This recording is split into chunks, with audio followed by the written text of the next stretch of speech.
Welcome to a mental Maybe Day with Manrico. I am your host. Hello, welcome back.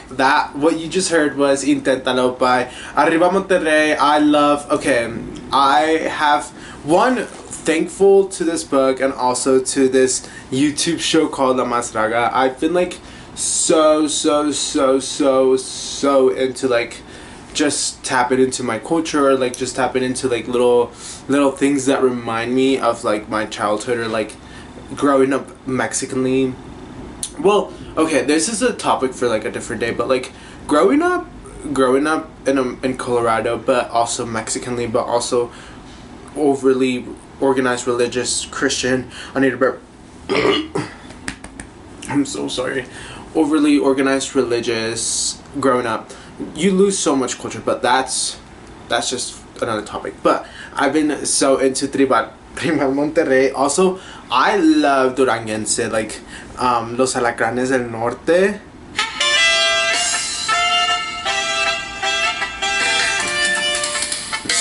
It's just instrument. It's like, it's just beautiful. I can get into with any music. I love music. I've also, so in this book, this book is amazing. I think it's really opened my eyes to a lot of things, but mostly it talks about it references music, which was I was gonna say I love. Also, happy Pride. Arriba los jotos, yes, like happy Pride. I feel like today more than ever, I feel like this year more than ever, I feel like right now more than ever, we have to really just be gay, like safely, because I don't think we all have this privilege, especially like right now, we don't all have that privilege to celebrate Pride. Even, people in our community, like trans people, they're not able to get what they need to feel like, happy to celebrate with us. So this Pride is not so much about, the binge drinking and the celebrating. I feel like it's going to be more of a protest and a riot. Well, not a riot, but like it's going to be a bit more political. I used to be one of those girls that wasn't very political. And I feel like this year I really like woke up in the sense that you need to look around and see the political climate that we're actually living in. And I remember it was the girl who was showing me this apartment, and she really woke my ass up. Like, she gave me her Facebook, and she sends me like all of these articles about ICE and about, all of the bans they're doing on queer people, all of the like defunding and just firing people that are actually necessary for minorities and, non-rich white people. It's just not even rich, like it's not nice. But I think being ignorant, it's kind of and like, being like happy Pride, like let's go to the bars and let's like have fun, like let's have fun on a disco stick. But it's also in the sense that like we have to show up and like show ourselves out, like be gay, like just like they're trying to erase us. Like, while looking into this, I really didn't know, I didn't know about the Stonewall riots and how that kind of was a spark to all of the other protests that led to our rights. Because imagine like being alive 100 years ago and not like it being illegal to be gay. Like 100 years ago, that is not that crazy. Like, that's not that long ago, to be honest. Like, there are still people probably alive. I would say like maybe 105 is our max capacity, but there were people alive not that long ago that remembered, when it was illegal to be gay. And I think, well, also this, hold on.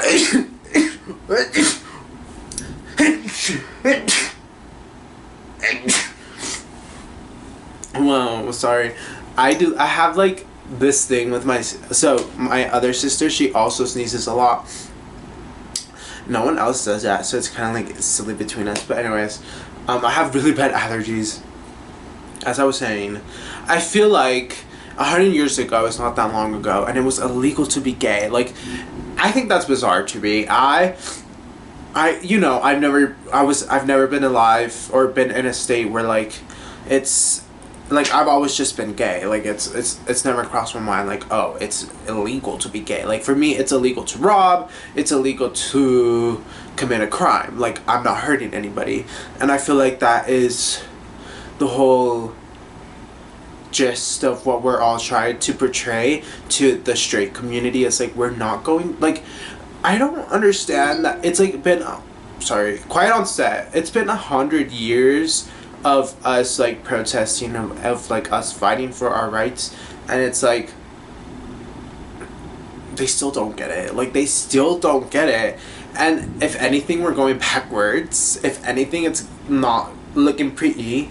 I don't think they're gonna light up the White House in rainbow colors this year, to be honest. So I don't think there's gonna be a drag queen performing. Maybe Sherry Pie. Like I just don't see it. Like I think it's very sad. I think we need to leave the US in order to celebrate Pride properly. I also feel like if not, that we need to attend this year's Pride in the state so we need to show out. Like it's going to be a form of a protest for me. Like protesting isn't necessarily like it has to be, you know, serious and just like boring and just bad. Like it can just, you know, you can protest in different forms. Like just being yourself and being gay and showing yourself out, that's like a protest in itself. Like being queer is a protest for me. Like it's political. Like it's standing up against the norm, and especially like it's important to do so because they're trying to erase us.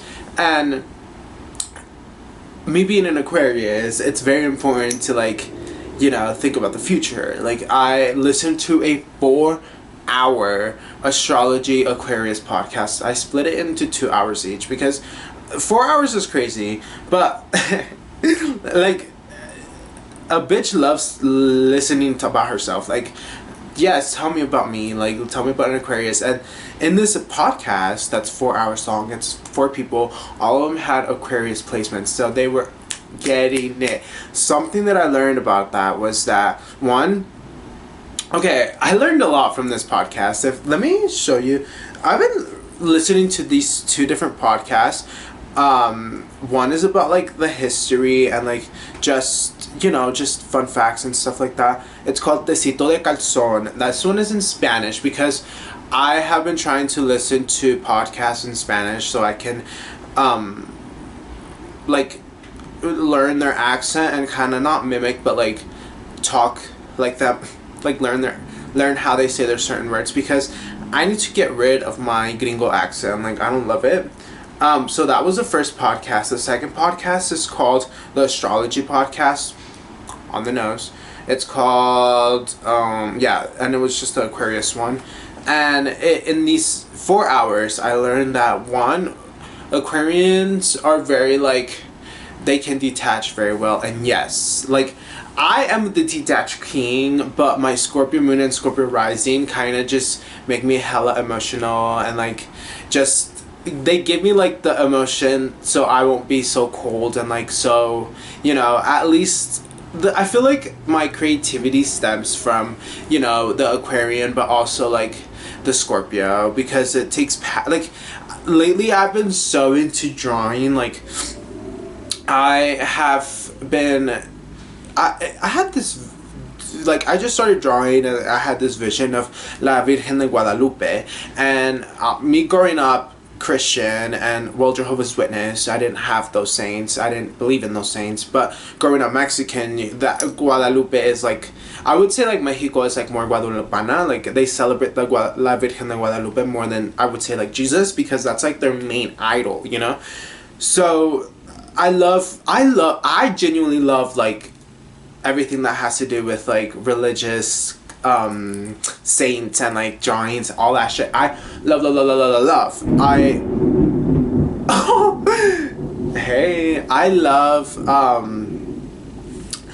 I just love that shit. Like, I love learning about hell. I love reading about different Bibles. I love learning about different religions. I love learning about different gods. I think I was atheist for a while, for like a year or two, because I really had to heal or like detach from so much religion. But then it kind of like sparked my interest so much, and I was just like, wait, I need to know where this stems from. And ultimately it all just stems from man and men looking for purpose. Therefore I stopped being scared of everything and like every religion, and like I wouldn't say I'm like not scared of like of a higher power. I do believe that I am a higher power. We are the universe. We do create our reality. Obviously, karma is real. That is probably like, but I don't, I feel like hell is it's a very fear-based thing. I feel like religion is a very anxious-based, organized thing, which I don't necessarily enjoy. I don't want to live my life that way. I think that's not a way to live, especially being gay. Like, it's in the name to be happy. Like, I love dancing, I love having rights, I love getting married, I love seeing a drag queen. Like, maybe we should let them read to kids. If that's, like, honestly, no shade, but if anyone needs, if someone is going to influence kids, I would say let's have, someone that is a minority, someone that is happy, someone that is probably going to be like, teach them to teach with respect and to love and to not scream at girls.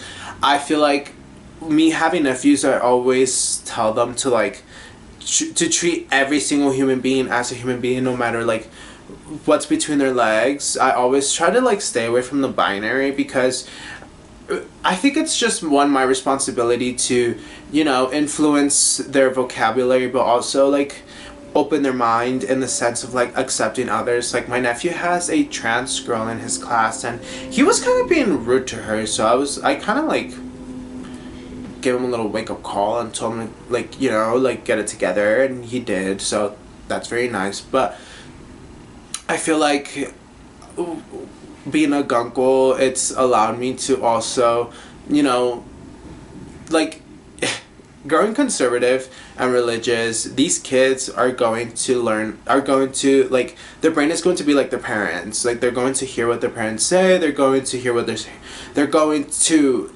like remember what they hear in church, which is queer stuff, which is like horrible for a kid's mind to hear, and like growing up in like this world, because that just like so rapidly already like alienizes all of these people from you, and like makes you look at these people differently from such a young age. And you might be one of these people, and you're going to look at yourself differently, and like that was me as a kid, being like, holy shit, like, wait, like, God doesn't love me, that's crazy, I was a sin. No, that's just a system made to control you and to have like a human made system, like a human thought, and they wrote these things down. Like, that's all it stems from, is from humans, and just word and just constant translations, and honestly like the patriarchy and an agenda and like propaganda. Like, I'm sorry, but I respect and I love faith. I think having faith is something is very beautiful, because if you're gonna have faith in something, that like, at least have faith in yourself. But I have faith in like, I'm going to have oxygen tomorrow, therefore that's probably like the trees, the universe. I have faith that I'm going to achieve what I desire, because I've been able to like put stuff out from my mind out in like reality. So I'm like, that's me. Like, I have faith in myself. But I feel like sometimes basing your faith in this like man-made religion that's insanely organized and insanely cult vibes, and like if you've never just really looked at it from a bird's eye view and been like, wait, like who, it's like raining so hard. I think rain is so beautiful because it, like, one, it waters the trees and the plants that no one waters. Two, it also is like really good for the soil and like the grass. I stopped being scared of a lot of things because you don't need to be scared of things. You are nature. You are this rain. You are this thunder. And like once you realize how things work, you're like, oh, like, and that's the Aquarius in me. I feel like just being an Aquarian just makes me think like a lot more, you know, just like logical and like also technology. Like I'm not scared of technology. I am scared of like, you know, AI taking over and like kind of like invading us and like creating war or whatever. But like humans will destroy themselves first before technology. Like I don't necessarily think that should be our first worry. I feel like we should worry about, you know, the kids dying in Palestine and like in Africa and like everywhere in the world. But hey, I think we should celebrate June. I am very excited because if hell is real, I'm gonna see all of y'all. Like I remember like growing up and in church them being like, oh, like hell isn't real, like when you die you just die, which I thought was beautiful. Like yes, like when you die you die. There are different things that I think that happen when you die. You either reincarnate, but I still don't know. Like reincarnation is beautiful, but I'm still like I'm a little agnostic on that. With also like you just go back to the universe. Like you like sorry. Like we were just an explosion. Like we were just an accident. Like everything is accidental. Which, sorry, I have like really bad heartburn. Which this book, it talks about everything being accidental and thinking accidentally. But it also stems from a Mexican ideology because basically for Mexicans, we are an accident. We are a product of colonization. We're basically Spanish and indigenous, like Aztec, like indigenous, like you know. So like we're that blend, and that's what I am, like a mestizo, basically. And so that's an accident. Like that, if the Aztec emperor was, you know, it could have held longer, could have defeated the Spanish, and we would have won, and that invasion would have happened. I wouldn't have been here because that wouldn't have happened. That's the way for Mexican accidents, the mindset of accidentality. Sorry, that's like a really long word, and I'm trying to think of it. But Mexican like thinking of being an accident, or in any different like person of color. Or like, you know, just American when you're like / American, or like when you're mixed or whatever. As towards Caucasian people who are like the actual, you know, either Spanish or white or whatever, they can think accidentally, but it will never actually. It's like a difference. Like there's a difference for both because they would have existed regardless. So when you think accidentally, you view life as this like everything is temporary. Anything can happen that can change everything. Everything everywhere all at once is basically the most Aquarius movie in the world because I can always like. There's a weather service, a severe thunderstorm. Ooh, severe. Okay, so the show La Más Draga, I'm on season 5. Not my favorite. No shade, like I love and respect, and I think we should, you know, everything is beautiful, but I'm on season 5 and it's not my favorite. I do love Paper. I love La Norteña from Chihuahua. Also, okay, so this might be true, this might be fake, but this is just a thought that I've been having for this week. You know when like people from Chihuahua that live in the, like, I've only heard it here, but they pronounce their CH like leche, muchacho, you know, they just pronounce their CH like that, but it's muchacho or leche, right? Basically, it's like Old Spanish. That's like, that was the accent, like pronouncing the CH, and when Spanish invaded Mexico, they started from Chihuahua, and That's why they're whiter. Like in Baja California, or Baja Cali, like they're just a lighter shade because they got colonized first. So sometimes they still speak in the old Spanish because they have that accent, and like it just kind of stuck. I don't know. I might be wrong. Someone could Google that, or like we can, whatever. But like I think that's just I just have that idea.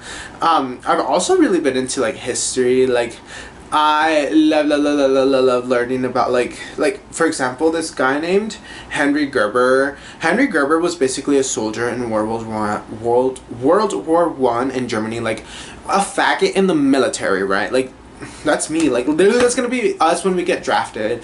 So he got inspired by a movement in Germany already happening for human rights, and it's like, okay, that's fierce. So he's 31. He brings it to Chicago. He was with h3ll. Like he got h3ll, Sasha Velour. Like wait, no, not Sasha Velour. The girl that fought Monet Exchange. Black Girl Magic, what's her name? Her, but h3ll, Kim Chi, Jade Essence Hall. So Henry Gerber got all of his baddies, and he got, what was the leader's name? John T. Grave. John T. Grave was basically a gay priest a black gay priest that, he like, kind of like fused gay, like kind of like acceptance in the church. And it was kind of lit because, there are gay people who are Christians. There are gay people who are religious because, God does, like, religious Christian God in, like, the actual, like, when Step Aside is Trixie Mattel, from, like, Step Aside is Trixie Mattel, like, blonde like Pamela, sorry, sorry, what was okay, if Christianity, like actual Christianity, just normal, they actually do accept the gays. Like organized religion is just man-made to control. So anyways, there are gay Christians, and we gotta respect. Like Jesus was kind of lit. Jesus was an activist. Jesus was low-key, like he was like an ally. Like he low-key would kiss a boy. Like, he would kiss a boy at times. Like, Anyways. So, basically, John T. Graves is the president of the society that they made together with Henry to allow the movement. But the police comes because it's illegal to be gay, and they're making like a newsletter. They have a Substack. Like, they have a Substack being like, like talking about like the stuff. I don't really know. Oh, the movement. Like, they were talking about, like, the movement because they want to protest, they want to get rights because it's illegal to be gay. And the police comes and they just delete everything. They erase everything. They like, lit on fire. They, like, burn everything. They, like, burn everything, which is, like, whoa. Like, that's insane. Like, ugh.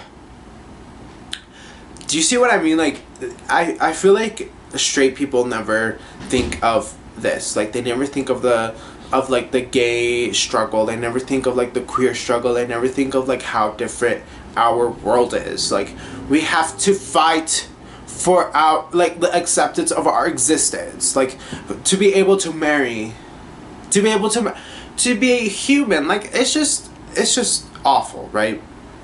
And honestly, like, I don't see how we're that far off. Like, we're literally protesting for trans people's existence to not be illegal. Like, we're literally doing, like, girl, like, we are literally going back 100 years, and it's just awful. But it also is sort of like, what did we expect with who's in office, I genuinely don't.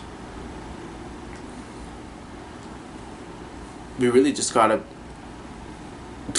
I don't know, girl, like, dance. We gotta dance. We gotta create. Speaking of create, so I've been inspired by, I'm always inspired by religion. I'm always inspired by nature, and especially right now. And like Virgen de Guadalupe is just a very, like, beautiful. It stems from an So basically, the Virgen de Guadalupe was made by they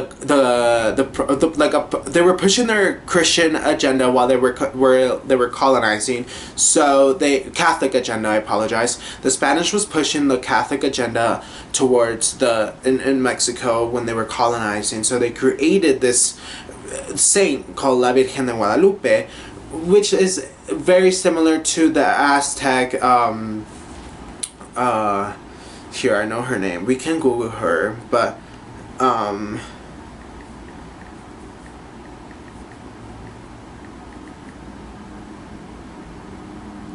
Goddess Donatzin. So they made her look like this goddess so they could convert and like lure more people into their, Catholicism and erase their culture. But in Mexico, they did both. They celebrated Catholicism, the Virgen de Guadalupe, but also their Aztec gods, which is like mwah, like love. I've just been like hella learning about like my history and like my ancestors this week, especially from the book. I've learned a lot from La Más Draga. I've learned a lot. Like, it's just beautiful. Like, we have to like, you have to learn what your ancestors went through, what's in your blood. Like, it's very interesting. Anyways, so hell is created to cause fear, to create anxiety, and hell stemmed in heaven.